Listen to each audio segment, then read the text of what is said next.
என்னடா தையல் நல்லா ஓடுதுன்னு அப்படி சொன்னதுக்கு எனக்கு நானே சூனியம் வச்சுட்டேன். கலரை மாற்றி போட்டேன்.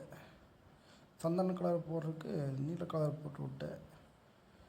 இனி வேறு இது பிரிக்கணும். அது தறி ஓடி பிரிக்கணுன்னா நீ ரொம்ப லேட்டாகும். ஓடுனது கொஞ்சம் தான் ஓடி இருக்கு.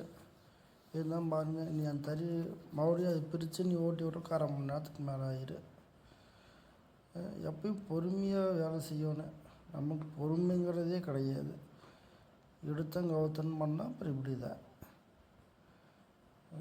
வேலையும் சரி, எந்த விஷயத்துலையும் சரி, பொறுமையாக வேலை செய்யணும். எதுக்கு சொல்கிறாங்க, நம்ம அது காதை கொடுத்தே வாங்கிறதில்ல.